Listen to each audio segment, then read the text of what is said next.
Do you know what time it is? It's supernatural story time. And if you're easily scared, and even if you're not, there's only one thing left to do.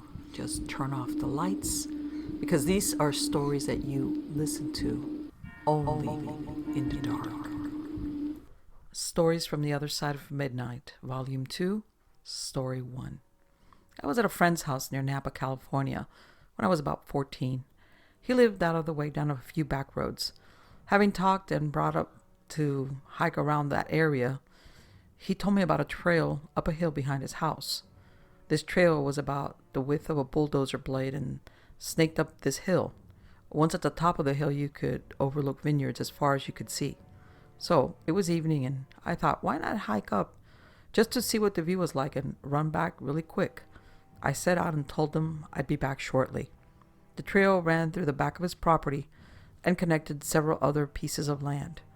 I grabbed a pellet gun for some reason. My friend often had snakes that posed a bit of an issue and thought, why not? So the distance to the hill itself was about a half mile, and the height of the hill itself was about 300 feet high. About 100 yards down the path, there was a bunch of scrub brush that was so dense I could not see more than a couple of feet. The occasional manzanita poked up here and there were rabbit trails under the brush, but I was restricted to the trail. It started to get dark, but I suddenly realized that the birds, rabbits, and other wildlife were gone. About 2 minutes before, they were all there. I got the feeling I was being watched from the brush. There was something making noise as I walked about 20 yards behind me. I walked, it walked. I stopped, it stopped too. It seemed to be too regimented to be an animal. I feared someone as opposed to something was following me. I sprinted about 50 yards and stopped quickly. Whoever was following me still took a few extra steps and spooked a rabbit out of the brush, which ran past me and disappeared into a hole. My pursuer stopped as well. I waited a minute or so and continued. So with about a quarter of a mile remaining to the hill and the trail up the hill itself, I walked at a fast pace. Whoever was following me was still maintaining about a 20 to 30 yard stretch behind me, about 15 feet out of sight off the trail in the brush, and still no animals or birds. At the base of the hill there were two trails, one left and one right. I took the right on having been confused on the instructions my friend gave me. The trail switched back up the hill. I got the feeling that whoever it was had left. I rounded a bend near the top of this hill, and I found something very strange. There are no houses around this area for about 3/4 of a mile, and it is on the reverse slope of the hill, backing up to vineyards below. Around this bend was a very nice pine deck, two very nice wooden chairs, recently varnished, a cigar burning out in a brass spittoon filled with sand, a nearly empty glass of what I think was bourbon, and a nearly empty glass of wine with woman's lipstick on it, a bottle opener, and an empty wine bottle. The cigar was still burning ever so slightly, so someone had probably finished smoking it and set it down within about 15 minutes or so. This was at the trail's end. I would have passed anyone that was returning from there. I had a feeling that whoever was following returned again. I shouldered my pellet gun. Not like it would do much as far as defense, but its appearance was vaguely menacing. It looked like a small Mauser rifle. It had a bolt, hooded front sight, and lots of wood furniture. I think it was some sort of trainer rifle from somewhere in the world. I turned and walked back down the hill with that real gun-looking pellet gun in my hands. About 50 yards back down the hill, I heard a noise in the brush. It sounded like someone shifting their weight while sitting in sticks. I heard the squeak of sneakers on twigs. This person was allowing me to pass by. I had my pellet gun leveled in that general direction. I hoped that whoever it was thought that it was at least a .22 caliber. I don't think they would have been friendly. After all, they followed me 3/4 of a mile at this point. As I passed, I heard the squeaking of the sneakers twice more, but they did not follow me. They just watched me pass. I never actually saw him or them, but they could see me for certain. Then I ran the quickest half mile I ever ran as the sun set. They did not pursue me any further. Strange part was my friend never knew it was there and said I should have taken the left trail, not the right. Lesson here: follow directions. Story number 2. So years ago, me and my best friend loved nothing more than to find country roads we didn't know with a full tank of gas and drive aimlessly debating which way to go each time the road forked, trying for the most rural abandoned road possible. We made our way towards Pennsylvania from these back roads. Somewhere outside Sharon, Pennsylvania, we see some crazy old cemetery with really old tombstones with some odd crooked crosses on top and sort of look like a Celtic crosses. I wanted to go and leave, but my buddy says, right, so I went ahead and I complied. This little road goes around the graveyard and splits again. We take the dirt choice and it leads us past some evangelical PVC signs erected randomly along the road, not the main road. We crossed a rickety old blue steel bridge, the kind that aren't solid bottom and you make noise as you cross. And as we continue down this road, suddenly my friend sees something to the right. Damn this guy. So I stop and reverse back. We see a worn path with a thick chain across it and some homemade signs. So our interest is piqued and we park and start walking up. As we get near, we read a standard "Keep out no trespassing" sign, handmade with what looked like finger paint. Naturally, being stupid kids, we laughed and walked under it. About 40 yards up, it bends slightly and there sits a 55-gallon drum in a small fire pit with some bones and a camping cooking pot full of dirty water. Obviously, no one had used it for a while, so we figured we'd continue on. We come to the end of the trail and it sits on some river. The path heads left, so we continue on. Maybe another 50 yards or so, we come across a small, fresh fish. No dirt, no bites. This should have gotten our attention, but it didn't. We walked on, and maybe 15 minutes down, my buddy sticks his arm out to stop me, pointing at 9 o'clock. Like a movie, my eyes follow his arm to where he's pointing. A makeshift shelter. By now we're both spooked. Who knows what or who's out there. If it's one person or 5, and when they'll be back. But we figure we're already there, so let's take a look.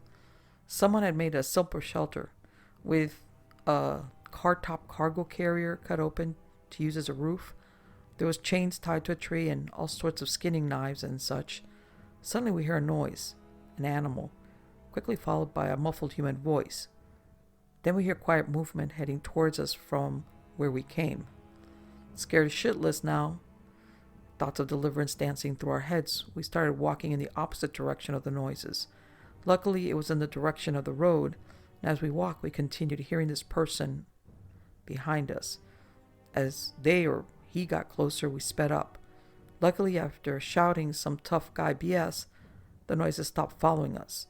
As we hopped into my car, we noticed footprints around the exterior and dirty handprints on the glass. This person had spotted us from their lookout and must have doubled around behind us, scanning my car and then following us. As we drove home, we figured this was most likely a homeless guy with a dog and was probably as scared as we were, and only showed himself after we invaded his home. But at the moment, it sure got my heart beating. As a side note, there was some weird stone structure back there as well. Looked maybe like a very old man-made amphitheater. Didn't bother me none, just have always wondered what it was, and out there of all places. Story number 3. My wife was going through some medical treatments in Orange County a couple of years ago. We had made a couple of trips and found a decent hotel in Irvine where we had rooms we liked, and we were given the same room on every visit. The rooms were basically a studio condo with a loft. My wife was going to bed early and would go to the loft, and I was able to stay up downstairs and watch TV, and would sleep in the Murphy bed downstairs as well. One night, the kitchen light came on a couple of times, waking me up. I would get up, turn it off, and go back to bed. It came on again. As I rolled over to get out of bed, I opened my eyes and there was a middle-aged man kneeling by the bed, bloody. His facial expression was one of pleading for help. I literally yelped as it frightened me so much and woke my wife up. I spent 8 years in the Corps. I grew up on a farm in Ohio, and was always in old houses and outdoors at night. I've experienced a few things, but never like this. This happened a couple of years ago, and I can still see that face vividly. I don't remember a feeling of danger with the guy. It was just the shock at 2 a.m. to see him there. He vanished within a second or two. I have 2 stories for you. The first took place in Chicago. I was 19 and living on my own. I was heading home late one night on a public transit. While I waited on the platform for my train, I could feel that sensation, like the hackles, that prickly neck feeling. Well, as I scoped the situation, there was only one other person on the platform. He was a clean, normal-looking Hispanic guy, but he was staring straight at me. I took note of it and kept him in the corner of my vision. Much to my relief, a few more people filtered up and we weren't alone. Yet this guy was relentless and staring at me. My hands rested comfortably on my knife while the train pulled in. The train came in and I boarded a car in the opposite direction of my stalker. Well, as the doors close, I look at the end of the car and he clears the doors of my car just as they close. He would have had to flat out run and pass 2 empty cars to board mine. Great. At this point, I'm starting to feel a bit scared, but I know I have the advantage because I haven't made my awareness obvious. At the next car, I transition cars, and sure enough, 2 minutes there he is, slipping into my car. I'm not sure why I didn't call the police at this point. So, I'm 2 stops from my exit, and my plan was to stand in front of the doors and fake him out the other set of doors and quickly reboard in the shuffle. The plan worked like a charm. I saw him exit down the car.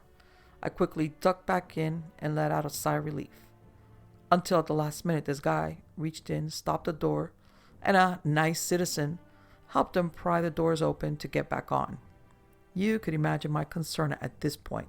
Well, my stop comes and I'm seated and the doors start to close as I haul ass, squeeze through and book out of the train station. At this point, I'm half a mile from my house and the streets are dead on the north side of the city. I post up on a corner of a building 100 yards away and peek out. Sure enough, like a bat out of hell, here comes my hunter out of the station. I instantly start running, calling my roommate while sprinting, screaming to open the door and grab a weapon. I never looked back. I hit my porch, my roommate standing behind the door with a pot, scared out of his wits. I scrambled in, locked the doors, and looked around. He's nowhere to be seen. Well, let me tell you something. I never knew what he wanted, but I'm glad I never found out. Next story. So along the California coast, there are lots of touristy beaches. But my friends and I usually frequent a few out-of-the-way ones where there's no tourists to pester us. So there's a lot of houses that were once fishermen shacks. Some are boarded up, others turning into weekend rentals, and some are still occupied by locals. Some other little houses are tucked in ravines, and most go unnoticed if you walk by. So my buddies and I go to our favorite beach north of San Francisco, about 60 or 70 miles.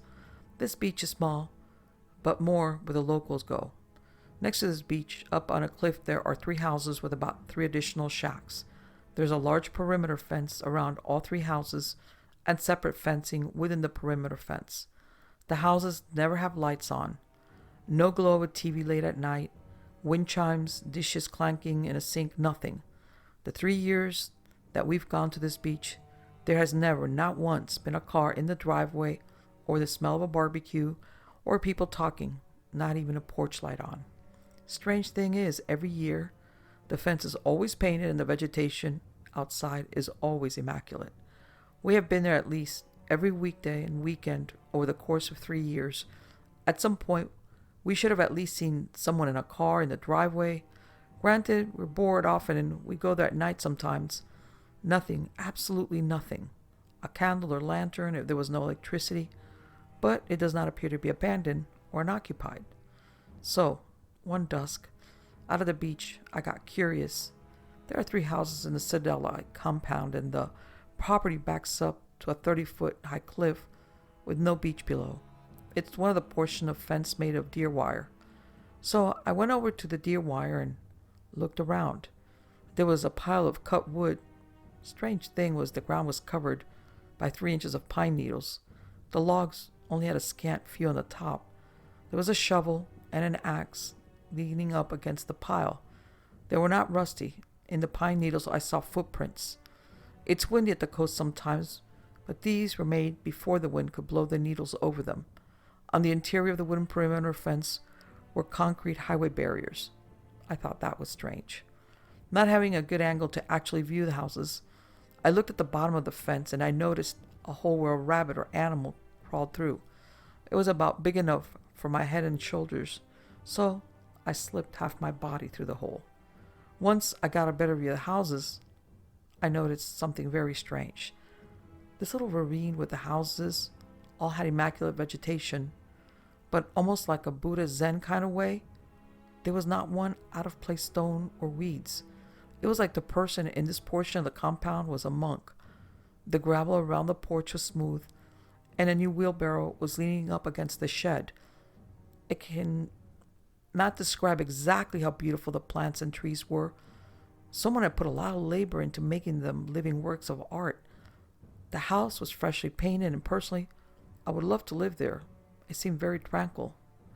Then I noticed the house about 15 yards to my left. The windows were blacked out. Someone had roughly and crudely applied dark window tint to windows in the house, and the other windows looked to be blacked out with spray paint. The tint was applied to the exterior of the glass and had rough edges like it was applied with a damp sponge and a box cutter. The sun was hitting a large window about at a 90-degree angle. Behind it was something blue, like a shirt hanging up on a curtain rod or something. My head was underneath the fence for about 7 or 10 minutes. From what I could see of the compound, the other two houses and shacks had some blacked out windows and perfect landscape. I could not see much due to the interior fence, but I looked at the three houses that were interconnected, and there looked to be a well and a fire pit with a sitting area, like out of Better Homes and Gardens magazine. There was also a crane to lower a small boat to the water near the cliffside, but there was no trash around, old beer cans or anything. It was like Disneyland. Singapore clean. Something told me, you're being watched. That little voice in the back of my head really started to shout. I tried to wiggle my way out, but I was hung up on the deer fence. I looked back at the tinted window and the blue shirt of whatever it was still there. I blinked and it moved very fast into the interior darkness. I yelled to my buddies, "We're not alone, and get the out of that side of the fence." My buddy laughed hysterically and wiggled and said, "The boogeyman." I managed to get free of the wire and back to the public area. We sat quietly and listened. There were no doors opening or shutting.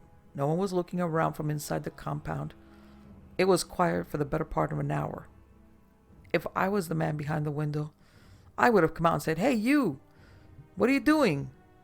But that man just stood there, watching me. We started to pack things up as we were leaving and traveled down the road next to this compound. We drove past Lodi to get a glimpse from the road. The only window that was not blacked out had about a dozen deer skulls hanging from the ceiling like decorations and a bunch of hand-woven reed baskets. It seemed like a workshop or a shack to cure meats, as well as hang skulls. It got really spooky at that point. The guy, a hermit, monk, hunter, whatever. Then I started to feel the chill. This guy stood there watching me and did nothing. Kind of seems odd, probably waiting to see what I did, but something told me for sure that it was a bad idea to do that. At that point, I realized the error of my ways. This was more than this man's home. It was his shit hit the fan, bug out location, fort, heavily fenced, backed up to the sea, well, fire pit, smokehouse for meats, and trimmed shrubs, all edible, and fruit trees. It was a self-sufficient citadel. I was a trespasser for one, but also if it was shit hit the fan situation, and I poked my nosy head under his fence, he might have shot it off. Can't say I would blame him if it was that type of situation. It was fascinating. You could walk past this place in broad daylight and never see it. On top of that, he had enough stuff there for maybe 3 or 4 people to be self-sufficient. Either way, whatever the idea this guy had going on, there was just something about him that gave me the creeps in the worst way. Next story. First, I have to explain that before this scary event happened, I came back from a 15-month tour in Korea. It was up to 215 pounds.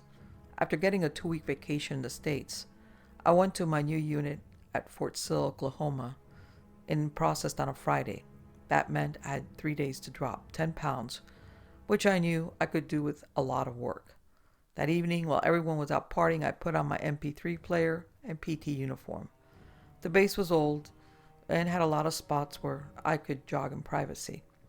I headed out around midnight when people were starting to sleep and I could run across the post main street with ease. I did my basic training there, so I was aware where everything was on the base already. I headed through a field towards the old hospital, which had some lights on but was basically empty. I could see it from a long distance, but along the way I passed some old army barracks that had been abandoned for a long time. My mind was in the clouds thinking about women, I'm sure, and I quickly came to the end of the field where I saw a lit road that led to the hospital. It was dead-ended, and the grass pretty much met the road as if someone made a mistake putting it there. Anyhow, I put foot on the pavement and things got weird. I got this bad vibe, like I wasn't alone, but I just kept jogging. It was dark after all, and I didn't want to stop. This is where it got spooky. I got this electric buzz-type feeling all over my body and pulled my headphones off. I just felt really, really uneasy. I had only made it about a quarter of a way down the road when all the lights shut off at once. I mean, every single light on that road just went out instantly. I stopped dead in my tracks. It went from light to darkness all around me. I turned around and calmly jogged back the way I'd come.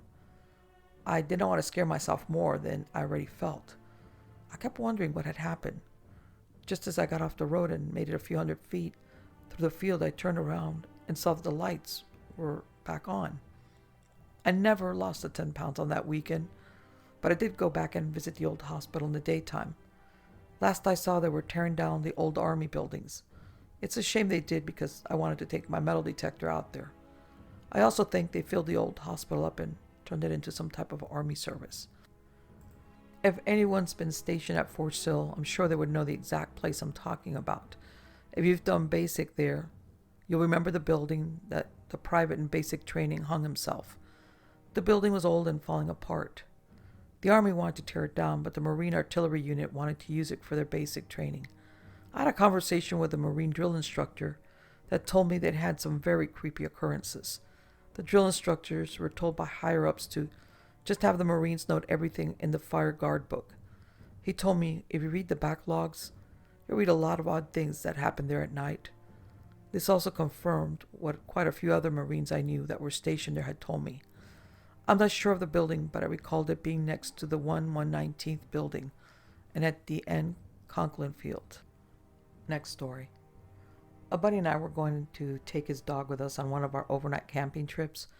We planned on hiking about 3 miles up a trail and then finding somewhere about 200 yards off the trail to camp. We were gearing up at the bottom of the trail and there was an older man with a dog putting on sandals. There were boots and socks on the ground next to him, so we figured he'd just finished the hike. We let our dog play with his dog, made friendly talk, and he told us he had just finished up a hike. He was a nice guy and said, "Take care up there, guys," as we left. Pretty common interaction between outdoorsy types out in the wilderness. About 2 miles into the hike, I heard someone coming down the trail, so I glanced up.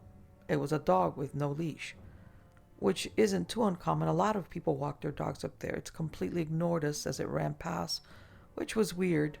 Usually dogs like to greet each other. I've never seen a dog completely ignore 2 strangers and 1 strange dog before. Then it hit me. Old border collie with a light green collar. It was the old man's dog. I thought maybe I was imagining things, but my friend's face confirmed what I was thinking. His eyes were huge, like he'd seen a ghost. Dude, that was the old guy's dog. Yeah, I know.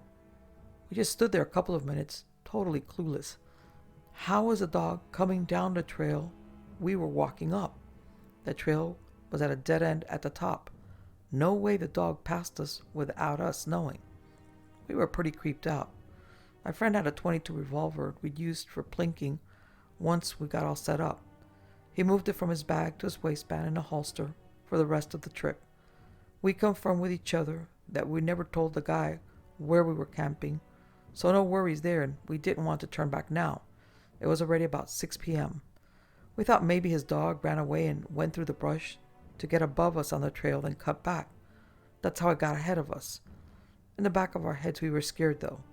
My first thought was the guy was following us, and his dog gave him away. We set up camp. About an hour later, we were in no mood for plinking. We were too scared to make much noise. We fished for an hour or two in a little creek and went to bed pretty early. In the morning, we talked about it and decided the most likely scenario is that his dog ran into the woods as he was packing up to go home. The dog got ahead of us, found the trail, and was headed back down the hill. Nothing to worry about. We headed back down the trail about 11 a.m. When we reached the trailhead, I about shit my pants. The white SUV was still there. I noticed the tires on the front were rotated very sharply to the left, just like they had been before. He hadn't moved. The dog and man were nowhere to be found, but we didn't want to find out. Not all that creepy of a story until you start asking questions. 1. Why did that guy say he was done with his hike and headed home if he had planned on camping? 2. What made the guy decide to camp up there? To other people to follow, stalk, change of mood? 3. How did the dog get ahead of us? Must have caught through the brush, still unbelievable, and I get goosebumps thinking about it. 4. Why didn't the dog stop and greet us? It was very friendly the first time we met it. Strange behavior, but in the end, no answers. Next story. A few years back, one of my ex-boyfriend's daughter was driving back to Texas from North Carolina, where she and her husband were stationed in 2008. They were a young couple and were wed at a small service held at her mother's house prior to their departure to North Carolina. She decided to come home to Texas for a break to visit her family, whom she hadn't seen in over a year, though we all knew the real reason was she needed a respite from the stress at home. She was traveling alone on the 21-hour journey, but had one of her dogs to keep her company. About 6 or 7 hours into her trip, she started developing some mechanical failures, headlight, engine overheating, and conveyed to her mother her concerns. Being about an hour away in Atlanta, I told her mother I would meet up with her at a location where I could assess her situation and provide assistance even though it was already getting late into the evening. She didn't have the luxury of GPS and relied pretty much on landmarks around her to give me an idea of where she was. It took me a little longer than I would have liked to locate her, but I was within about 30 minutes of her location, and it was a little after 11 p.m. My GPS unit was routing me through the city of Decatur, and I was hitting stoplight after stoplight. I decided at the next light I would check my GPS to see if there was a faster route by avoiding the stoplights. The area I was in at the time was the industrial part of town. There were train tracks running parallel to my route on my left, with street lamps evenly spaced about 50 yards between each other. The lights spilled their usual orange light into the night, with pitch black darkness alternating until the next light. This is key since the light I was stopped at was in between street lamps. The only significant source of illumination was my GPS unit, followed by my dash and headlights. As I started to look for an alternate or faster route, the hairs on my neck stood straight up, and an uneasy feeling started abruptly and intensified within 10 to 20 seconds of me stopping. My body was trying to get my attention about something imminent. At that moment, I looked up and adjusted my eyes to my surroundings, scanning left to right. To my left, initially it was pitch black. Then I panned across in front of me, then to my right. That's when I saw 2 shadowy figures standing near the bus stop, which is about 5 to 8 feet from the passenger door. I focused by looking away a little, then at them directly to get a read on their facial expressions and movements. I sensed something sinister was afoot as their faces appeared tense and cold. What tipped me off was the rapid movement of one of the guys to something or someone across the street. I then scanned my eyes peripherally to the left and noticed that there was a man who I hadn't noticed earlier because my eyes were not yet acclimated to the low-level light situation. I was about 3 to 4 feet away and seemed to be slowly getting closer and closer to the driver door. All the while, I was still holding the GPS in my left hand and was below my face, but pretty much illuminated my expressions and my thinking, was if I didn't react quickly, they would try to take advantage of the situation. I had two things going for me. One, all the doors were locked, and two, I had my pistol in my center console ready to go. For a split second, because we were all in close quarters, I could pull my gun quickly from the console and defend myself if they forced their way into the truck by breaking the glass, etc. Keep in mind, it seemed like forever sitting at the light, but in reality it was probably 2 or 3 minutes. The light was still red, and because I didn't know if any of the men were armed, and since they were both on my flanks, I was at a severe disadvantage, no matter how quick I could pull my gun. It was at that moment where I told myself, F this, I'm leaving, and hit the gas and ran the red light with no hesitation whatsoever. As soon as I ran the light, they apparently had run up the street some, and I could see the 3 of them in the middle of the street, watching me drive away, like a bat out of hell. After taking a few minutes to calm down and assess the gamut of the what could have, would have happened scenarios in my mind, I ended up linking with my ex's daughter and got her and her vehicle taken care of and back on her trip home. What this signaled for me was what I had heard so many times: to listen to your body. Keep your head up and keep your situational awareness, and occasionally check your rear. By doing this, it significantly increases your chances of getting out of the jam, like I was in, by allowing you to think more efficiently and keeping cool without alarming your would-be predators. Stay safe.